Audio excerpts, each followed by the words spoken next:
Skratka, začeli smo nekako tistimi temeljnimi področji ali pa lastnostmi nekih sodobnega, modernega, globalno orientiranega startupa. Jaz mislim, da se pač in Celtra, Zemanta in ta 3FS so v bistvu dali odlična izhodišča in tudi kasneje startupi, ki so sledili, skratka, dokazali, da imamo v Sloveniji super podjetniške prakse iz področja startupov in da je pač te prakse so ti posamezniki tudi pripravljeni deliti z bodočimi startupi, kar je odlično. Po drugi strani pa seveda so različni ti predavatelji skozi neke teme nakazali, kaj so mogoče trendi, kje so poslovne priložnosti in seveda za zaključek, za okroglo mizo, v bistvu na kak način te poslovne priložnosti tudi izkoristiti. Tako da več ali manj ni ovir, bi zaključil, ampak v bistvu samo je treba pač nehati iskati izgovor in se loti dela. Od začetka nas zanimajo že igre in stvari, ki delajo igre zanimive, ampak hkrati po mojem brez okolja in brez projektov, ki so nas vodili v to razmišljanje, ne bi bilo tega, tako da situacija predvsem vplivala na to, da smo prišli do teh idej.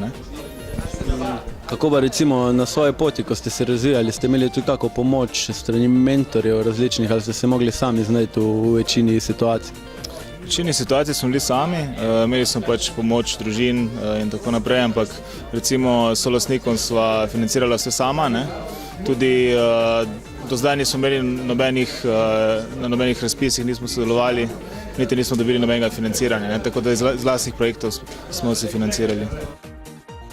Ampak podjetništvo je trdo delo. Podjetništvo pomeni, da delaš 24 ur, da delaš vikende, da dvigneš telefon, da pokličeš direktorja ali koga v New Line Cinema in mu držiš toliko časa, dokler te pač ne sprejme na sestanek. To vse je podjetništvo. It's not that fun, če moraš to delati, ampak je zelo fun, potem ko enkrat to delaš.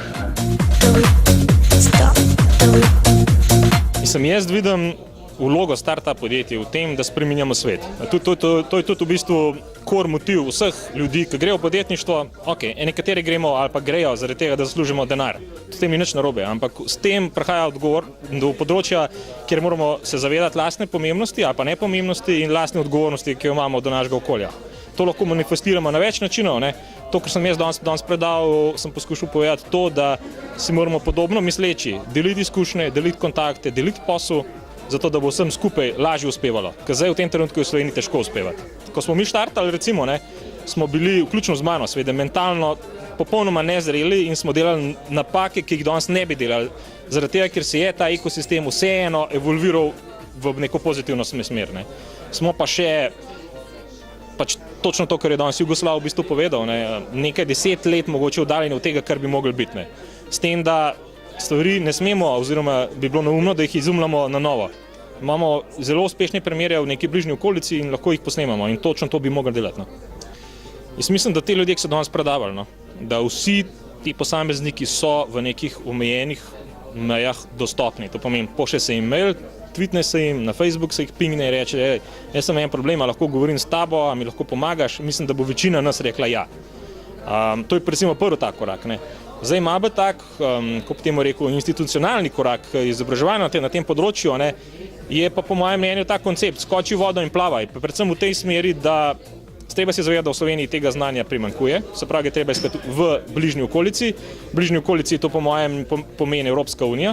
Tukaj je London, Stockholm, Helsinki in tako naprej so neki centri, neke entrepreneurske energije, se pravi pionirske energije.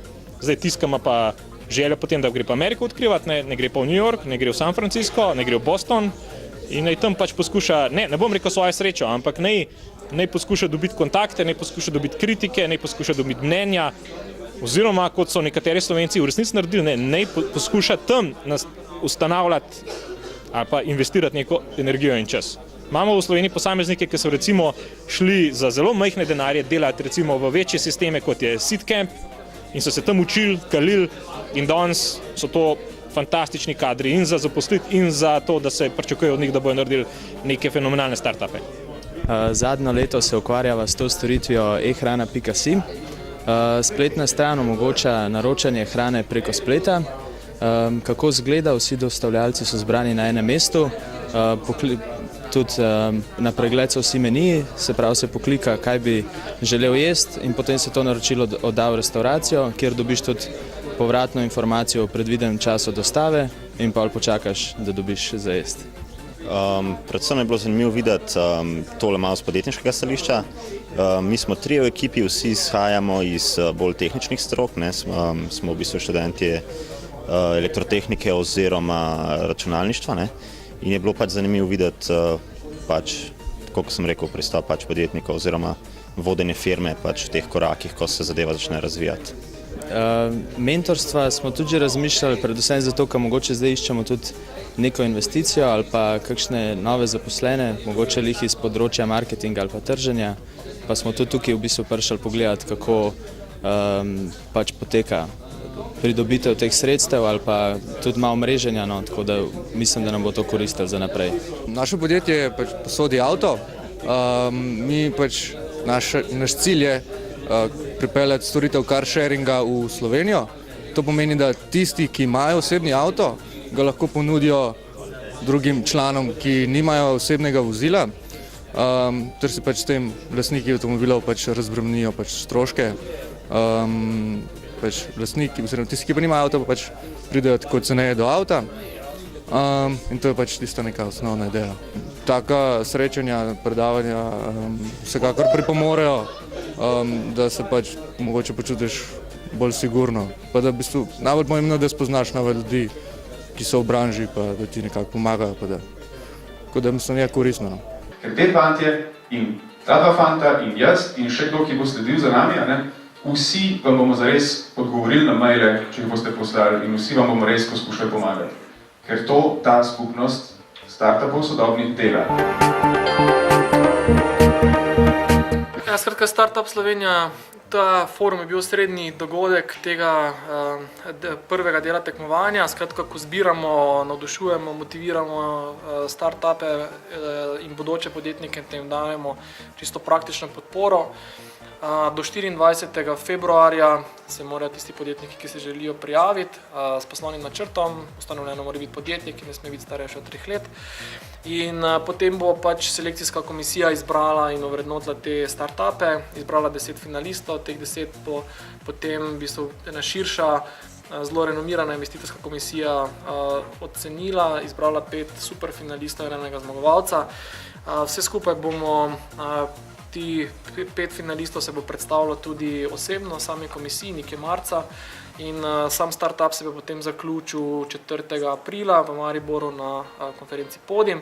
Takrat bomo izvedeli, kdo je skratka to najbolj inovativno, najboljše slovensko startup podjetje lanskega leta in katero podjetje torej bo dobilo teh 10.000 evrov denarne nagrade, CIT Top Class in pa neko intenzivno medijsko podporo. Tako da tudi zaradi sodelovanja tega širše koalicije, ki sodeluje, partnerstva, ki sodeluje pri tekmovanju, si obetamo eno lepo število prijavljenih in pa bolj kot samo število prijavljenih si obetamo dobre prijave, kar pomeni, da tiste, ki so prijavljeni, da so res dobri, kakovostni timi z dobrimi idejami, ki so res sposobni narediti nek podjetniški preboj. Kot organizatorji smo super zadovoljni z udeležbo, bilo več kot 200 potencialnih in že nekaj obstoječih startuperjev na tem dogodku v Tehnološkem parku, kar je super sanjsko. Tudi, kar nas še mogoče bolj veseli, je, da je bila energija prava, skratka, da so se kresali iskre, da je bila diskusija in da so bili seveda udeleženci zadovoljni, tako da sami v bistvu superlativi, kar se tiče vtisov po dogodku. Ko začnete, dajte še rasti. Kajti začetku nenazadnje je v Sloveniji kar veliko, ambicije porasti pa nenazadnje ne ravno neka kategorija, ki bi Slovence pozicionirala v tem globalnem svetu kot neko podjetno družbo. In zato še enkrat, bodite ustvarjalni, bodite inovativni in predvsem podjetni zato, da boste skupaj s svojimi ekipami ustvarjali neko našo prihodnost Slovenije. Hvala.